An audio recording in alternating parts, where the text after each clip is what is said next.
probably need you.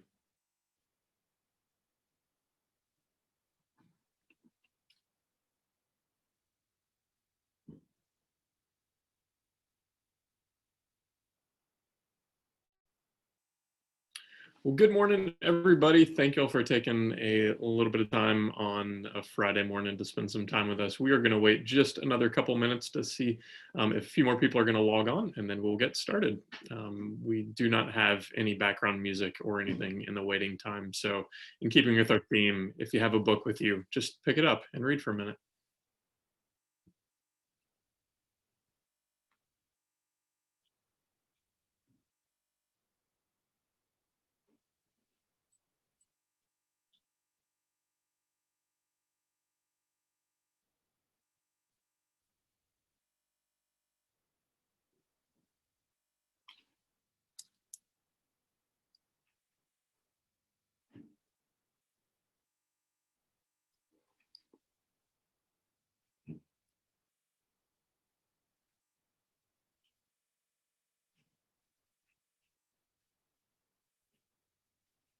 And we'll give people just about one more minute. We'll get started at about 9:05.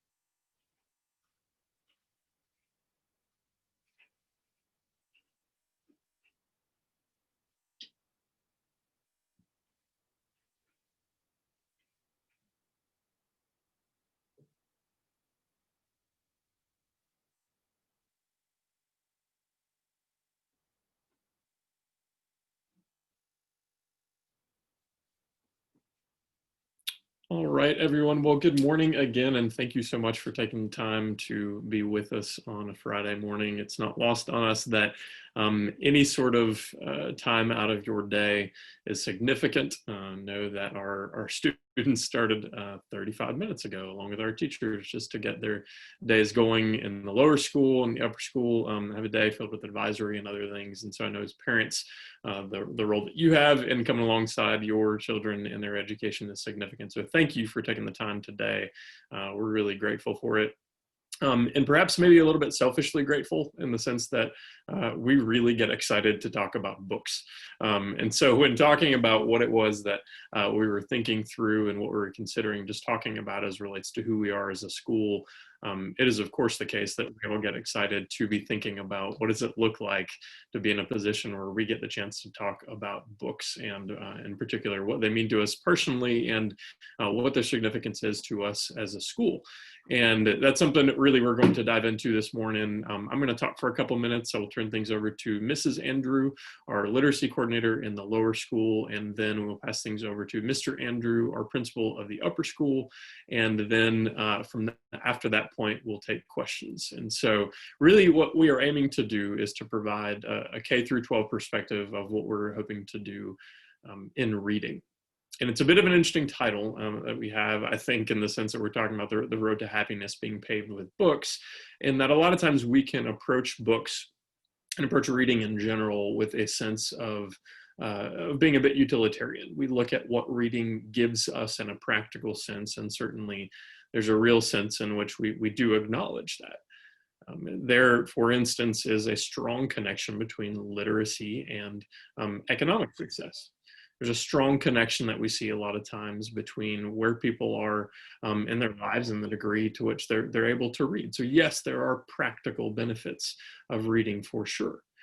It's also the case that there are over 30 million adults in the United States who are reading at a third grade level or below, and that the impact on their lives is significant. So yes, we certainly want to acknowledge there's a vocational, even practical sense in which reading is significant. At the same time, it's not just about what is practical. We also have some loftier aims that we are pursuing, and that's where the idea even of happiness and reading comes in. And it might seem a bit abstract, but I think there's ample evidence, not just practically in studies that have been done, but I think anecdotally in what we're aiming to do and provide in the classroom, for us to be able to step back and to reflect on the extent to which we ourselves find our own lives to be enriched by the reading that we do. It's overwhelming at times with how many options, of course, there are to read. I remember when I was in college trying to find the sort of most quiet and maybe nerdiest place on campus to study, and it was the basement of the library, and it was this kind of depressing place, and the carpet was this kind of awful color of green.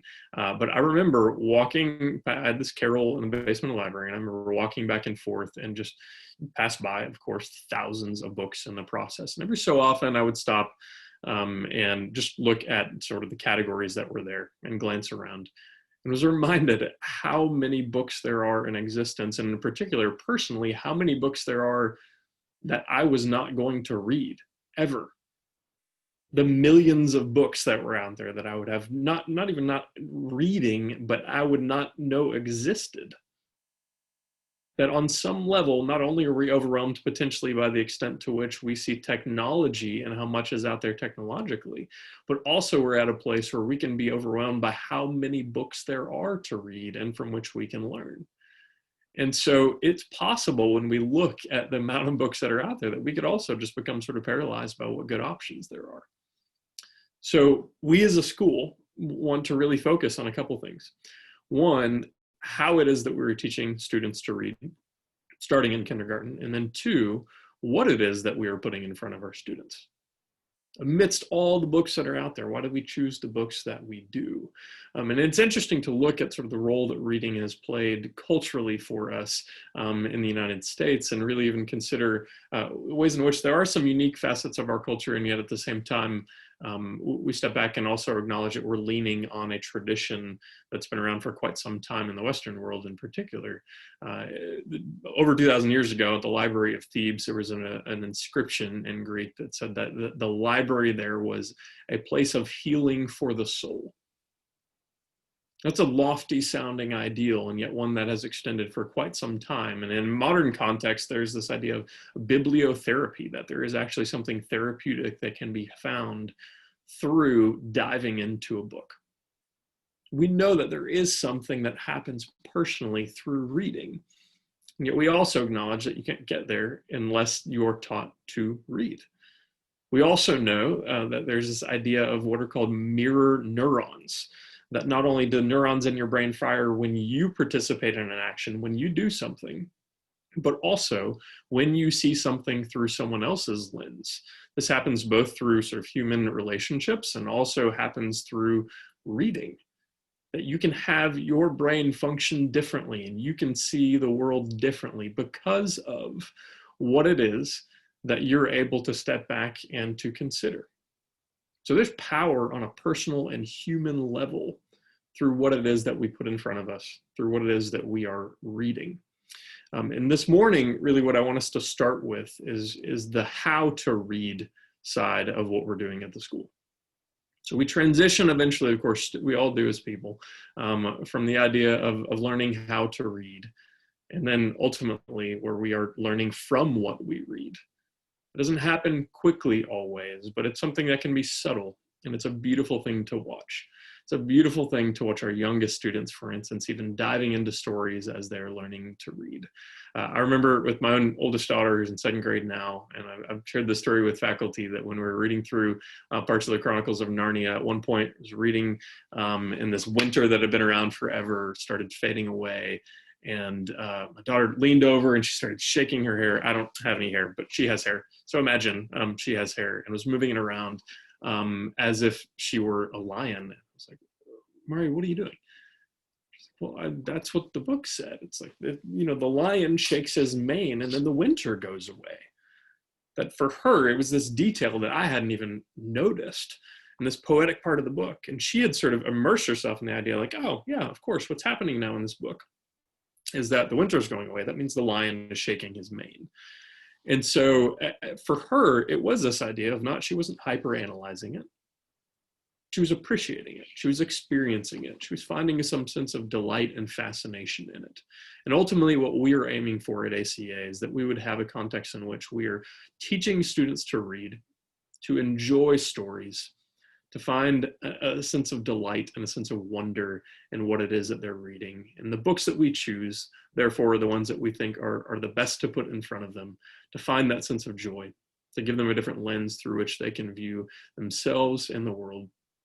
And we also are wanting to teach them very carefully and very explicitly what it looks like to read. And so with that in mind, I want to turn things over to Mrs. Andrew, our lower school literacy coordinator, to walk us through a little bit as relates to how we begin to teach students to read starting in kindergarten, and in particular, what it is that we're diving into with the new phonics program this year. Mrs. Andrew? Right, good morning. Thank you, Mr. Knowles. So the Vikings considered the runes, their alphabet, to be magical. Anyone who could master these letters and learn how to read and write possessed great powers, because it gave them the ability to transcend time and communicate with future generations. This reverence and awe for the written word is astounding, I think. And I think the Vikings were onto something. So before we can even begin a discussion about best practices in reading, it's important to approach the topic with a bit of wonder and awe. It is hard to sustain a love for the nuts and bolts of reading acquisition if there's not a little bit of magic or enjoyment in the process. Ultimately, like Mr. Knowles said, we are trying to do two very important things in the lower school. We want to build good readers who can think critically about a text, but we also want to engender a love of reading. Both of these things require hard work and partnership on the part of the teacher, parent, and student. Learning to read is hard. While our brains are brilliantly wired for speech and language, they must be taught how to read. So, how do we do this at ACA? I invite you to look at the slide that is about to be shared on the screen. This slide comes from the National Reading Panel on what skills are needed for learning how to read. I will quickly go through them and briefly describe how they're practiced in kindergarten through 6th grade. The first is phonemic awareness, which the definition is the understanding that words are comprised of individual sounds. Just for an example, in kindergarten, we do this by teaching students to segment and blend words together. So we might give the student a word like bat, and then we ask them to pull it apart into its 3 sounds. B, a, t. And it sounds simple to us as adults, but to kindergartners, this can be really challenging. And it can give us a lot of clues about a student's readiness to read. If they struggle with phonemic awareness and being able to blend and segment simple words, then they'll probably struggle with decoding words on a page. Phonemic awareness doesn't go away in kindergarten. It's practiced all through the grades. It gets a little bit more complicated as the grades go on, and I'll touch on that in a second. The second is systematic phonics, which is an accurate written code which translates sound into a visual image. So I want you to think phonograms. We teach students that there is a sound symbol relationship with letters or groups of letters. And this is why we closely monitor and assess a student's knowledge of the phonograms. Sometimes the students get very tired of hearing about phonograms, but we believe that they are so important for them to understand that when they look at a group of letters, there is a sound relationship to those letters. They're not just letters on a page, but they make sense together. The third is fluency, which is mastery of the skills of phonemic awareness and systematic phonics to the point of automaticity. And there are a few ways to track fluency. One is measuring words per minute on a grade level text and comparing that against the national averages. We mostly use this when we remediate because it can help us pinpoint a struggling reader. If we notice that a student is struggling with their phonograms or with phonemic awareness, we might ask them to do a fluency passage. And this can give us a really good idea of what they're actually missing with the phonograms and with phonemic awareness. Fluency tracking really starts in 1st grade. And our new curriculum, Logic of English, which I'll mention a little bit later, does a really good job of tracking this starting in 1st grade, around 2nd semester. We also measure fluency by giving a GE test of coding in grades 1st and 2nd. So we give students a group of words to decode, and they get progressively harder. And some of these words are made up, and some of these words are real. And this gives us a granular level into what a student is struggling with on with a particular reading rule. We can pinpoint exactly, oh, They don't know that when C followed by E, I, or Y softens to S, or they used a hard C there. So that is really helpful for us because that's a very important rule. The fourth is vocabulary development. So learning the meaning of new words and morphemes through direct and indirect instruction, and developing tools to discover the meaning of a known word. So think context clues, if you've heard that term before.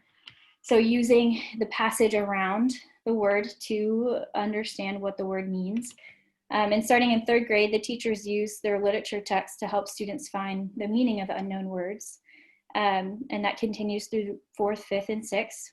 We also incorporate Wordly Wise and tie this to spelling lessons in third and fourth grade, which is great because this helps with vocabulary development, fluency, systematic phonics, and phonemic awareness.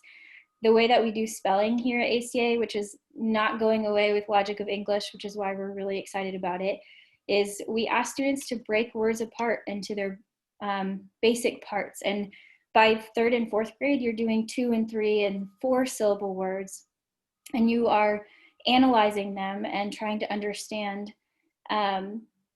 exactly what sounds are in those syllables. And you're also learning word parts and how to take words apart, and you're learning Greek and Latin roots. So Wordly Wise is an excellent program that we've implemented starting in third grade. And then finally, we have reading comprehension skills. So strategies a reader may employ to better comprehend a text. So third through sixth grade teachers pair specific skills like main idea and inference to the literature they are teaching. It's definitely a fine line between teaching specific skills without killing the wonder of reading. And, you know, it can feel sometimes as a teacher, as a classroom teacher, like, oh man, we're just focusing on all these skills. Like, where's the joy of reading? And I like to talk about this story with Mrs. Stone, who taught third grade last year.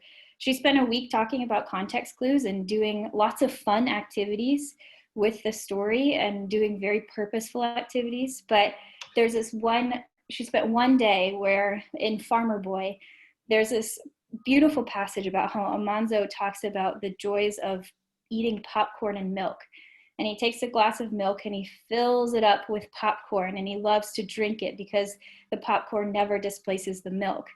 And instead of doing context clues, she read that passage aloud and then brought in milk and popcorn and tried it out, and the kids ate popcorn while the students listened to her read. So that is bringing the magic in while also attending to those very basic skills. Or it's when Mr. Holt takes a break from study questions and reads Winnie the Pooh by a Netflix fire under Christmas lights. So there are little things that we can do to make this fun and to make reading fun. I think it is really important that these 5 skills are taught explicitly and systematically. What you find with a lot of reading programs out there is that they zoom over the first few skills and push fluency, vocabulary development, and reading comprehension way before a majority of students are ready for them. However, it is important that phonemic awareness and systematic phonics continue to be practiced even as students get older. And while we have been using RIGS, we've adopted a wonderful curriculum called Logic of English, which is launched in K through 2 this year. And we will hopefully expand it to 3rd and possibly 4th. And Denise Ade, the curriculum creator, equates learning to read with the growth of a tree. She says, a tree starts by growing roots, then a trunk, branches, and leaves. While the tree grows above ground to become strong and healthy, the roots must continue to grow as well. Likewise, when teaching reading, students need to begin by developing phonemic awareness and a few systematic phonics skills. As they develop fluency and comprehension skills, they need to continue to develop deeper roots to support the higher order skills of reading. And Logic of English does a brilliant job of weaving all of these strands together. And they have readers that, you know, in 1st grade, they continue with phonemic awareness and systematic phonics, but then they start fluency and they work on vocabulary and reading comprehension and also a little bit of composition. and they continue to build on that and make it a little bit more difficult as you progress through the grades. So we're very excited about the launch of that. And if you can't tell, I get really excited about systematic phonics programs because I think they have the ability to help change students' lives by giving them the foundation they need to learn how to read and read well. And this journey will look different for every student. It is estimated that 10% of students have a reading disability that will hinder reading education, but not make it impossible. I remember hearing this story at a phonics training, but one of the lead psychologists in a New York City school district, it was a very low socioeconomic area with very low rates of literacy. And she worked with 1,000 students and taught them a systematic phonics program. And only 2 of them could not learn how to read. They didn't get into the discussion about what they were reading, but only 2 of them could not learn how to read. And so I think that is a strong case for systematic phonics. 30% of students will have absolutely zero problem learning how to read. And maybe your kid is one of these. They hear a phonogram and they commit it to memory, and that's that. And they have zero problem. And by the end of 1st grade, they're reading chapter books. But 60% of students will struggle with reading. And so that is really important, I think, for parents and teachers to keep in mind. However, I do feel confident about the curriculum we use, and I trust our competent and caring teachers. And the hope is that we prepare our students well for the rich discussions and the rich literature they will encounter in the upper school. Thanks.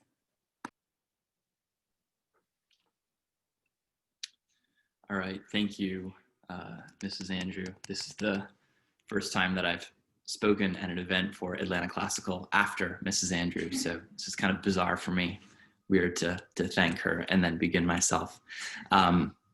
If you have questions that you would like for us to answer after I finish my brief presentation, you can go ahead and load them in the chat box. I can't promise that we'll be able to get to all of them, but we will try to discuss some number in the remaining 10, 15 minutes, whatever we have after I conclude here. So you can go ahead and start to fill those or that chat box up with questions if you have them. It's interesting that the idea of discussing reading is I would say surprisingly difficult, in part because you can't really distinguish reading from what we are as an upper school. It's the principal thing that we do as a community of learners. We open books, we respect that they have something to teach us, and then we ask difficult questions of them. There's this beautiful moment in To Kill a Mockingbird that happens, I think it's in the 2nd chapter, where Scout is at school and she has this new teacher, and the teacher finds out that Scout actually already knows how to read and chastises her for this and says that her father has no business teaching her how to read, that this ought to be left to the experts. And so Scout is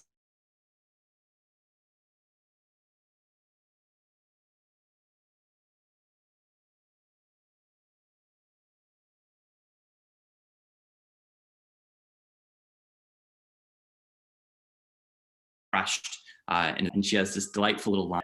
Now, I should note that this doesn't mean that all students immediately love this, right? Perhaps we don't always love breathing. Perhaps we take it for granted. We don't think about the essential thing that it is. And I've seen some of our very best graduates even resent their literature classes in their early years at Atlanta Classical. But I've also seen their loves transformed by their time with great literature in the upper school. And this is what I want to talk about a little bit today. When I think about the importance of story, I personally returned to my very first day teaching in a classroom on the west side of Detroit at Cody High School. I worked for a company called Teach for America. I was an English teacher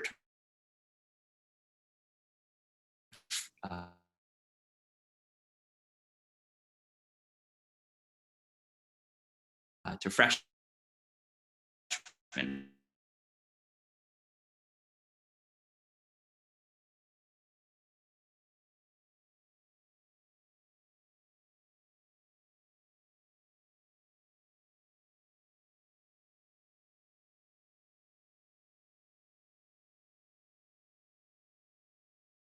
stood there just sort of shaking, right? Thinking, what am I going to do? I'm 21 years old. I'm now responsible for teaching these students, many of whom entered that class with profound learning deficits. My average ninth grader when I taught at this school was at the 3rd grade reading level, and probably 25% of them were illiterate. And so there is this enormous challenge in front of me of communicating information to these students, of improving their outcome in the world as kind of this final goal. I struggled, as you can imagine, to create order in that classroom, to foster a sense of discipline, until I did something kind of strange and bizarre, which is I opened a book. I remember that first day, again, I'd struggled for the first 35 minutes to create a semblance of order in that classroom, to begin moving toward the learning objective that I'd brought in for that day. And the thing that changed it was I opened a book and I began reading. And this incredible still, this incredible quiet, this sort of almost deadly hush fell over the room as 70 young ninth graders leaned forward to hear this story. And I was so surprised by it, but at the end of the first page, I just stopped and I looked up and a kid was like, "What are you doing? Keep reading. Are you crazy? This is awesome." And I was like, "Yeah, okay, yes, this is awesome. Let's continue to do this." And this became perhaps the foundation of my instructional practice at this school. Every day we read. We read constantly. I read out loud to them. I made them read out loud to me. And over the course of that year, I saw my average student grow 3 to 4 grade levels in reading. It doesn't mean that they were caught up by the start of their 10th grade year, but I saw profound growth. And I think it began simply by this practice of reading aloud to students. In subsequent years, though, I've found myself asking, what happened that day? What happened such that 70 students collectively grew quiet and listened, something that they hadn't done for the entire day before then and likely didn't do after. And I think there are a couple profound things that we can learn about the human person and the human person's relation to literature. The first lesson, I think, is that human beings are by their very nature storytellers. This is our primary mechanism for making sense of our world.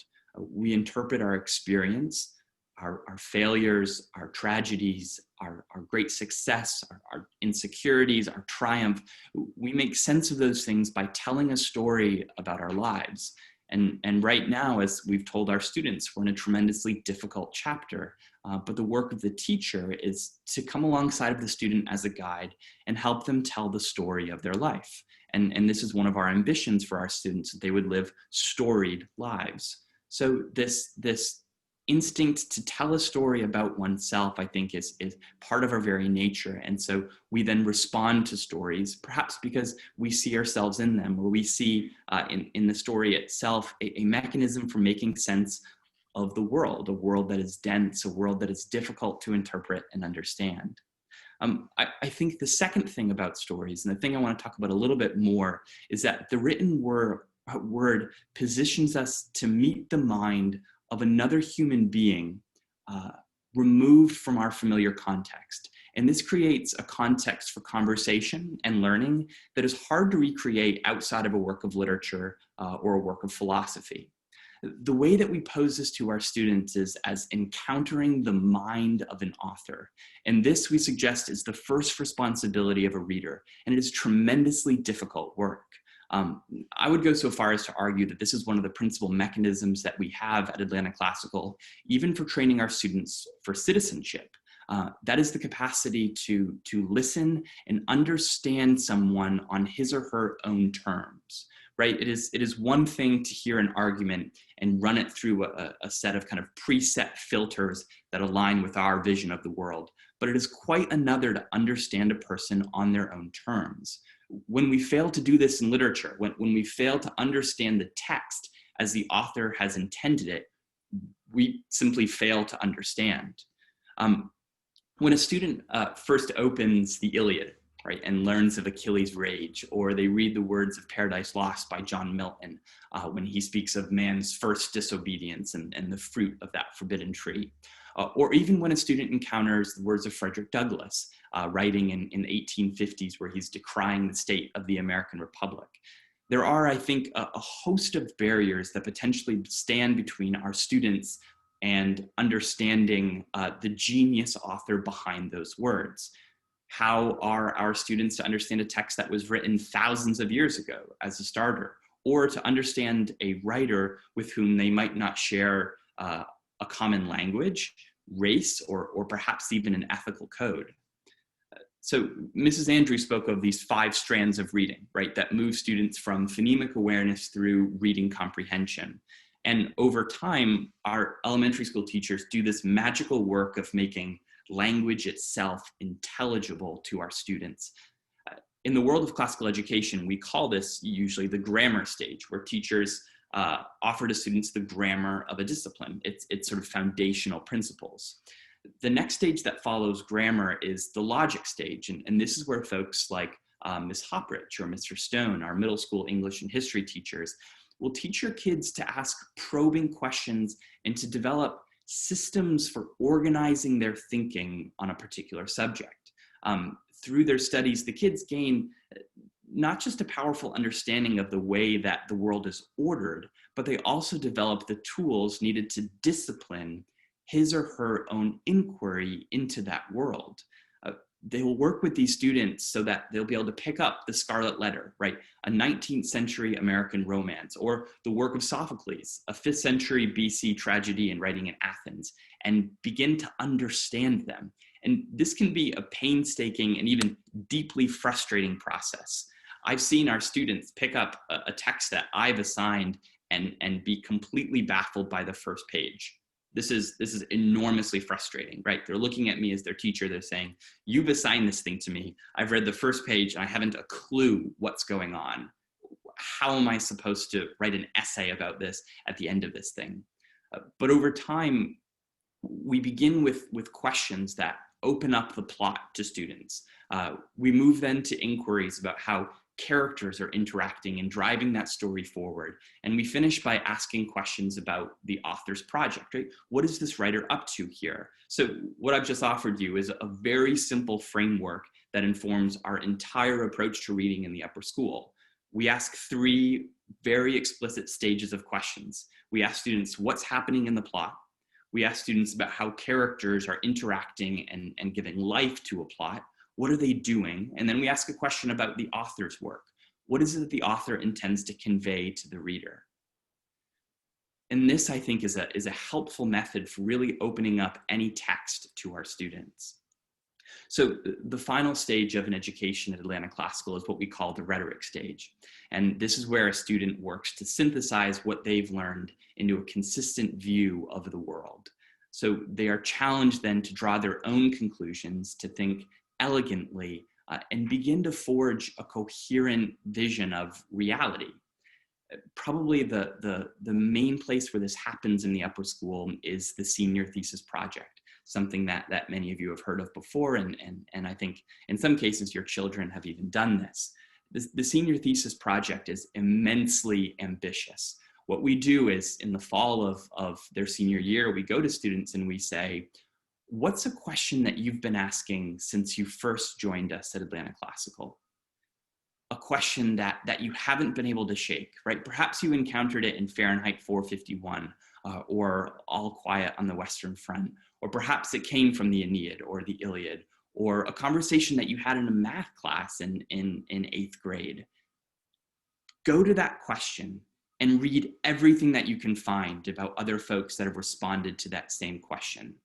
Go find out what the greatest minds have said about this question. Collect their ideas, create an enormous list of evidence, do everything that you possibly can to understand the way that the geniuses of the Western tradition have interacted with this question that now plagues you here in the 21st century. That's step 1, right? Go and meet these great minds where they are and begin to understand the language and kind of the structure of this question.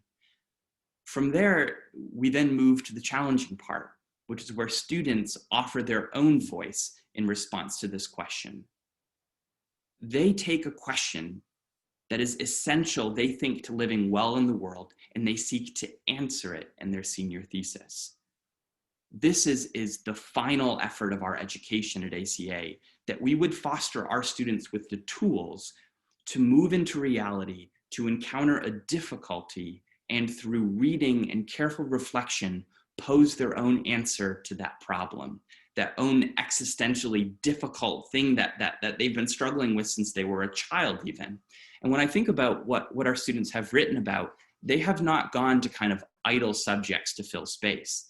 Last year, we had students write about the role of leisure for the modern man, right? Something that likely all of us are considering right now, with perhaps more time at home than we've ever had. What are you to do with leisure? What do you do when one moment runs into the next, when 4 p.m. runs into 6 p.m., runs into 8 p.m., and you can't distinguish your work from your rest? And your weekends too are populated by, if not work proper, then at least thoughts of work. We had a 17-year-old who was concerned about this for herself and thought, I need to think about the right conception of leisure for my own life. We had another student ask about the proper response to absurdity in the world, right? And she defined absurdity in accord with the French philosopher Camus, who talks about absurdity as this desire on the part of man to apply reason and order to a chaotic and silent world. She felt that she had encountered the absurd in her own life and then thought, I ought to spend time my senior year of high school trying to understand the proper response to this apparent absurdity of the natural world. These are deeply serious questions, questions that will and have shaped our students' understanding of their world. Perhaps the most thrilling thing about the senior thesis process over time has been to see how one class has actually picked up on some of the questions of the previous class. Right, last year, or actually our first graduating class, Natalie Spangler wrote about harrowing in Shakespeare. And it was fascinating to have conversations with students in the beginning of 2019, where they were like, well, Natalie was making this argument about Hamlet, or this argument about The Tempest. And I actually think this, so I want for my thesis to be a kind of extension of this. And as I've talked to seniors this year, they have referenced theses that our students last year wrote, right? That, well, you know, Carter Cleary was writing about these 4 works by Camus. He made this argument, and I think that here's another possible extension for this argument. So what's happening at our school is that we're having our own little great conversation within the walls of ACA, right? I said at the beginning that reading is like breathing at ACA. It is the thing that literally gives life to our community of learners. And there is nothing more profoundly motivating for a teacher, I think, than to see students taking these tools that students begin to acquire as kindergartners, as 5-year-olds, to take the elements of language and to put them together to make sense of the chaos and the strangeness of the world in which they live, but also to encounter the great beauty and the tremendous joys that are available to them in the world. Available through literature, available through asking the right kinds of questions about daily existence. So that's kind of a broad overview of how reading education progresses at Atlanta Classical, beginning in that kindergarten year and progressing through the senior thesis, when you all will join your children in a room with friends and family and a panel of 3 faculty members and grill your children for 50 minutes on their question. It's a stirring scene. Our students present on their topic for 10 minutes and then take questions for 40 minutes. And I often find that those conversations end in tears, right? Tears of relief, but also tears of profound joy that they are capable of harnessing their education to make sense of their reality. So thanks so much for joining us here. At this point, I think we're gonna go over to the, let's see here, to the chat box to take any questions that Mr. Andrew, let me ask a question if I could, see if some questions trickle in. We talk a lot about starting with the end in mind, that we want to look at where we aim for our graduates to be and then translate our way backwards all the way to kindergarten and say, you know, how do those steps lead our graduates to be prepared for what's next? I'm curious, in the thesis process, have you seen any of our seniors over the last couple of years reflect on their own educational process and what led them to be equipped to what it is that they're doing? In other words, are they able to think back to 8th grade or previously and say, you know what, that thing, that book, that practice, that teacher helped me actually get ready to write a thesis? Yeah. And it's interesting, right? Especially with our first graduating classes, they joined us in 7th grade. And I am thrilled to imagine how those kinds of conversations might go with our first kindergartners who write their senior thesis. They will have much to say. But it's pretty natural and common, actually, that the senior thesis presentation that students give becomes a kind of testimonial, right? As much as it is an academic argument that is well-researched and very rigorous, so many students kind of shift over the course of their presentation to retelling the story of their education back to their peers. We talk to our students constantly about this. We tell them, we are helping you tell the story of your education, such that you will look back on your 7th grade year, your 9th grade year, your 11th grade year, and you won't just see a kind of random accumulation of texts and questions and bizarre readings, but that a coherent narrative would emerge. And so what the senior thesis then becomes is this act of storytelling. It is them coming back to us and saying, here's the story of my education. Here's the question that first occurred to me in my 7th grade year that was refined in 9th grade year when I was studying Western Civ, that was challenged in my 11th grade year when I read Hamlet, and finally is finding a place for kind of extended development here in my senior year. So absolutely, I think that is at the core of the senior thesis project, that is an act of storytelling about one's education. That's great. Mrs. Andrew, a question came in from Mr. MacArthur. Is it possible to teach my children to want to read for leisure? Any ideas how to do that? The reason I'm going to ask that to you, Mrs. Andrew, is you, in your background in teaching third grade is often a pretty pivotal year when students are certainly learning to read and increasing their skills on a number of levels. At the same time, you mentioned the anecdote from Mrs. Stone as well, of just having this sense of kind of an embodied experience of learning to read with popcorn and milk.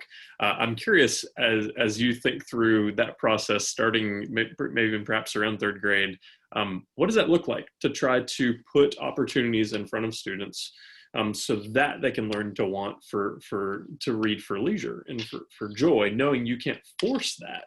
But that we want to provide a context that's conducive toward it. What do you think that looks like? Yeah, I think this is a common question that I've gotten a lot as a teacher. And it's hard because it's one of those ones that straddles the teacher-parent line, and I currently, even though we are expecting, we don't have a kid yet, so I haven't had to do this. I haven't had to walk through this as a parent. But I can speak a little bit about my own experience and just some things I've picked up from other parents. I think the important thing is modeling, right? So if the parent wants a child to be a reader, then the parent should be a reader too, and kind of model that behavior for their child. I think one thing that I heard a parent do, which I thought was really a great idea, is allow the student to pick a book that interests them. And then once they finish it, then the parent gets to pick something. Because I think in 3rd and 4th and 5th grade, a lot of the books that students want to read on their own, are graphic novels mostly graphic novels and Calvin and Hobbes and, Peanuts and all that kind of thing. And so I really like the idea of alternating, right? Okay, so you read, you get to read this graphic novel, and now you're going to read this, The Island of Blue Dolphins or something a little bit more classic. And then fostering those discussions just at home, asking them questions about what they're reading, why they like it. But it definitely is a fine line between forcing it on them and then also not, but also holding them accountable too. And I always like to share this as well. When I was a kid, I was not a reader.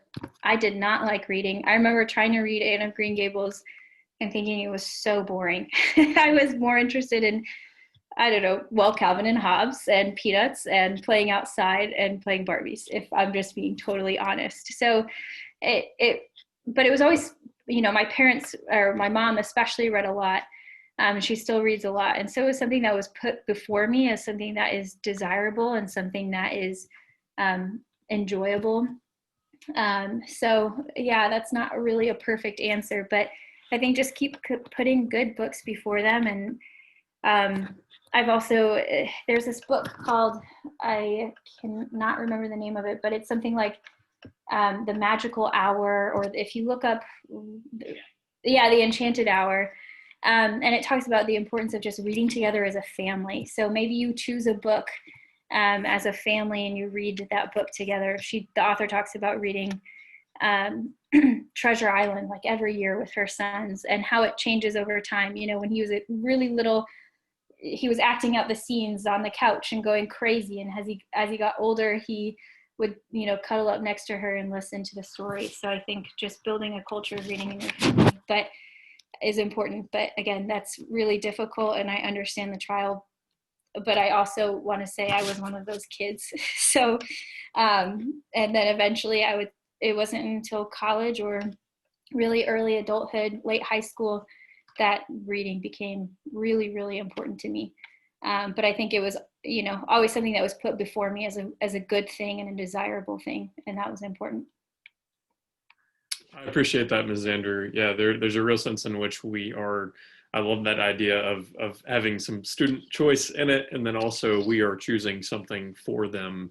As just a brief reflection with what we've done at home, it's pretty similar to that, which is my daughter would choose some books that I have like no desire to read. I'm not that interested in reading books around ballerinas, for instance, but my daughter loves to read about ballerinas. And so even if it's like an animal pretending to be a ballerina, for some reason, that's like the confluence of all sorts of excitement. And so that would be my choice, but I love the fact that she's engaging in a story.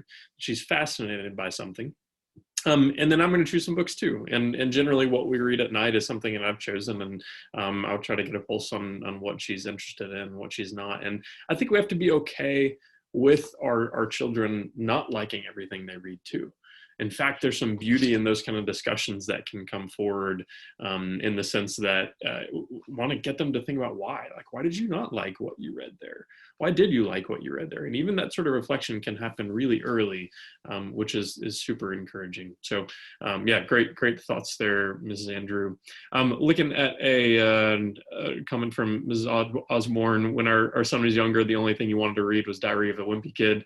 And certainly we can all understand that there is a sort of pop culture oriented pressure even in the world of books, and that a lot of times what we're putting in front of them is not always the most high quality if we're just taking what is selling the most copies, but certainly we have a lot of ability to shape some perspective beyond that.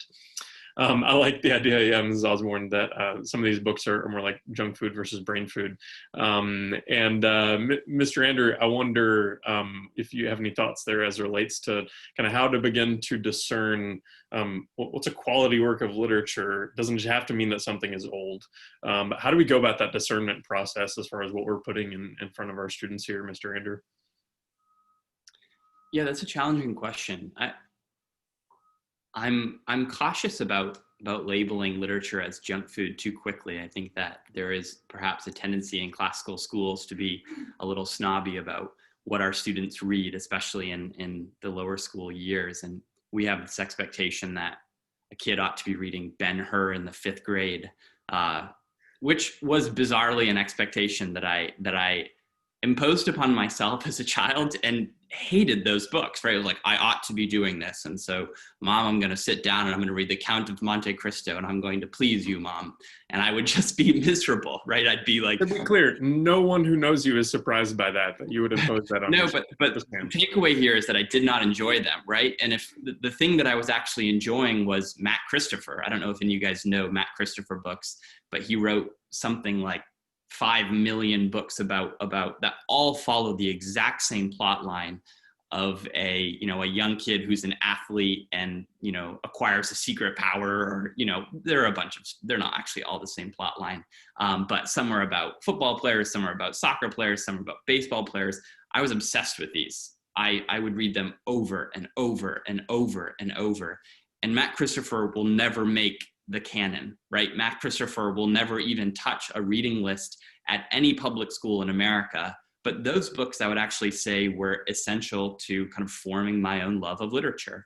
There was such magic in opening up those stories and being caught up in the narrative. Those stories were thrilling for me. But they'll never make a list of great American novels. or even great novels for children. So yeah, I would be cautious about foreclosing on what our kids are interested in. Obviously, we have to exercise our discretion, and there are some books that we would want to stay away from. But I think when your child has a genre, has an author, has a kind of book that is thrilling them and engaging their imaginations, I think we're right to indulge them there. I think we're right to encourage that, because I think it can lead to more serious pursuits down the road. We can very quickly kind of desire to skip steps, right? I think that was what I wanted for myself. It's like, no, you should be reading this because this is the thing that you read in 7th grade and you're in 6th grade, so you should be ready. But the reality is you're in 6th grade and not in 7th grade, and it's okay to read a 6th grade book. So yeah, perhaps I'm someone that learned this later, but I think we should be slow to be too critical of the things our kids like. I think it's a great thought. Yeah. I as just a closing thought, I think it's so important, as we can take for granted what reading is and the role it plays in all of our lives, to find opportunities to express gratitude. There's a Professor Dan Copeland who has taught many of our teachers here, and he has talked about, yes, within a school, it's very important to have good leadership. And behind that, the most important hires that you can make is your kindergarten teachers.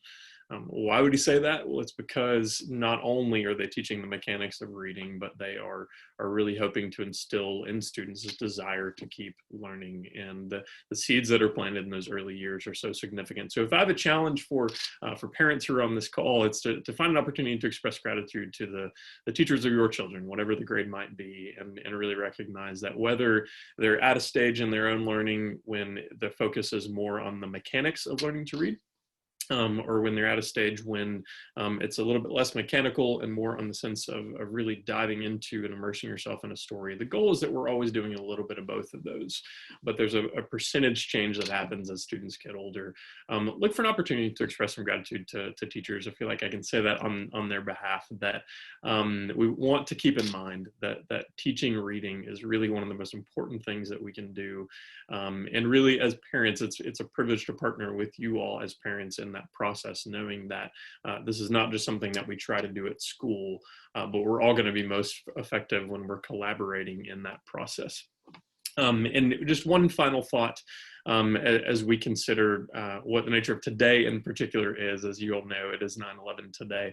And we have put forward a video that our upper school students put together, just for their reflection briefly, a little over a minute, on what this day means. And we talk a lot about literacy as relates to books, unashamedly.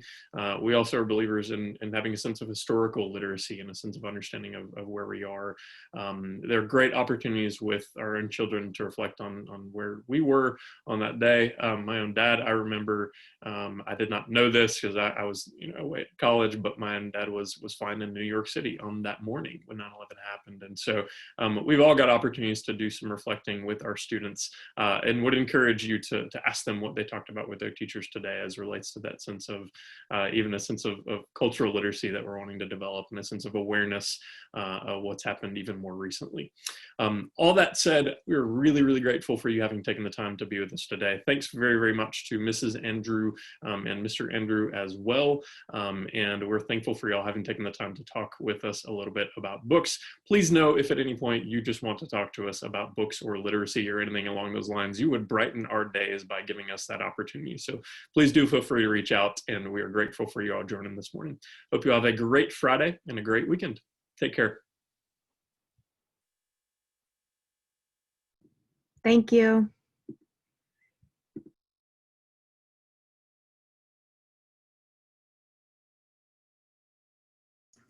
Thank you. Oh, we. I don't.